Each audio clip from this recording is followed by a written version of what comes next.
আসসালামু আলাইকুম রহমতুল্লাহ নাহমাদুহু ওয়া নুসাল্লি আলা রাসূলিল কারীম আম্মা বা'দু বিসমিল্লাহির রহমানির রহিম।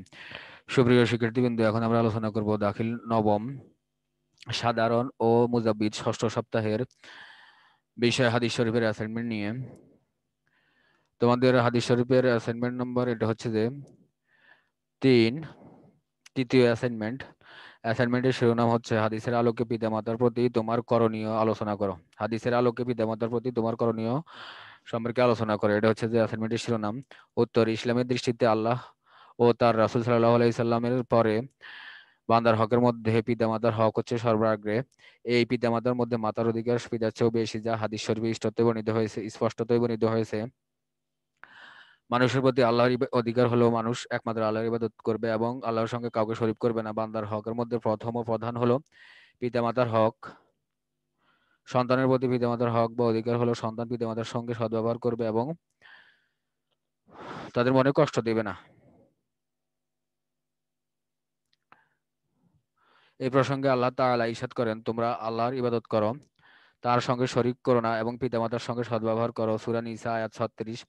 আর আমি নির্দেশ দিয়েছি মানুষকে তার পিতামাতার সঙ্গে ভালো ব্যবহার করার জন্য। সূরা আহকাফ আয়াত 15। হাদিস শরীফে এসেছে, একদা জুমার দিনে রাসূলুল্লাহ সাল্লাল্লাহু আলাইহি সাল্লাম মিম্বরে প্রথম দফা পা রাখলেন এবং বললেন আমিন, অতঃপর দ্বিতীয় দফা পা রাখলেন এবং বললেন আমিন, এরপর তৃতীয় ধাপে পা রাখলেন এবং বললেন আমিন, এরপর খুতবা দিলেন ও নামাজ আদায় করলেন। নামাজ শেষে সাহাবায়ে কেরাম প্রশ্ন করলেন, ইয়া রাসূলুল্লাহ সাল্লাল্লাহু আলাইহি সাল্লাম, আজ যা দেখলাম তাই ইতিপূর্বে কখনো দেখিনি।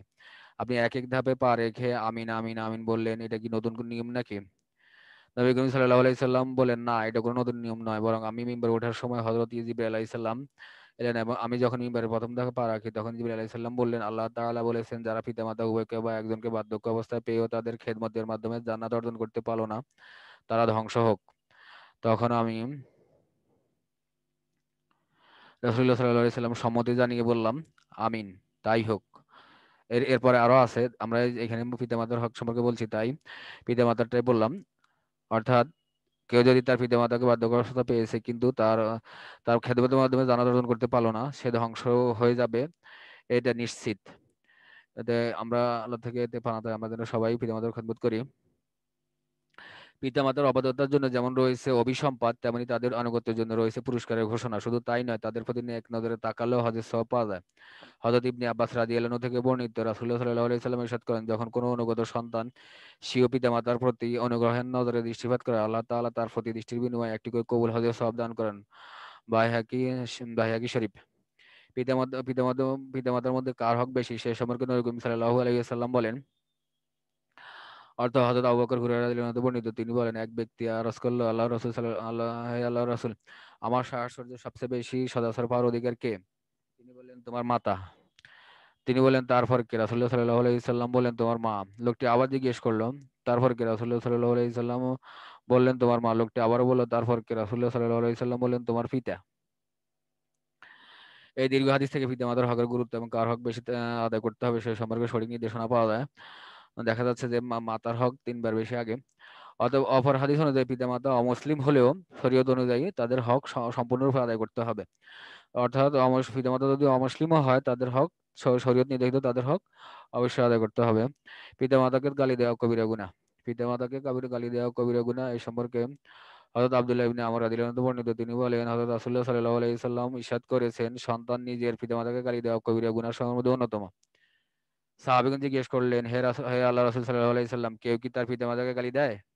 তিনি বললেন, হ্যাঁ, সে কোনো ব্যক্তির পিতামাতাকে গালি দেয়, আবার সে ব্যক্তি যাকে গালি দিচ্ছে তার পিতা ও মাতাকে গালি দেয়। এইভাবে অর্থাৎ কেউ যদি একে অপরকে গালাগালি করে তাহলে এর এর মানে হচ্ছে যে তারা একে অপরের পিতামাতাকে গালাগালি করছে। বনু সালিমা গোত্রের এক ব্যক্তি রাসূলুল্লাহ সাল্লাল্লাহু আলাইহি সাল্লামকে এসে জিজ্ঞাসা করল, ইয়া রাসূলুল্লাহ সাল্লাল্লাহু আলাইহি সাল্লাম, আমার পিতামাতা ইন্তেকালের পরেও কি তাদের সঙ্গে উত্তম ব্যবহারের কোনো কিছু দায়িত্ব অবশিষ্ট আছে? অর্থাৎ পিতামাতা মারা গেলে তাদের সঙ্গে তাদের জন্য কি করা যায়? তখন নবী করিম সাল্লাল্লাহু আলাইহি সাল্লাম বলেন, হ্যাঁ আছে, তা হলো ১, তাদের জন্য দোয়া করা, ২, তাদের জন্য গুনাহের জন্য তওবা করা, ইস্তেগফার করা, তাদের শরীয়ত সম্মত ওসিয়তগুলো আদায় করা, তাদের আত্মীয়দের সঙ্গে সুসম্পর্ক বজায় রাখা, তাদের বন্ধুদের প্রতি সম্মান প্রদর্শন করা। এগুলো পিতামাতার মৃত্যুর পর তাদের সঙ্গে উত্তম আচরণের শামিল। আবু দাউদ শরীফ। তাহলে আমরা দেখলাম যে হাদিস অনুযায়ী পিতামাতার সঙ্গে কিভাবে আচরণ করতে হবে সেই জিনিসগুলো আমরা দেখলাম। আশা করি তোমরা এর থেকে উপকৃত হবে। আমরা পরবর্তীতে ইনশাল্লাহ আরো টপিক নিয়ে আসবো। সেই পর্যন্ত সবাই ভালো থাকো, সুস্থ থাকো। আল্লাহ হাফেজ।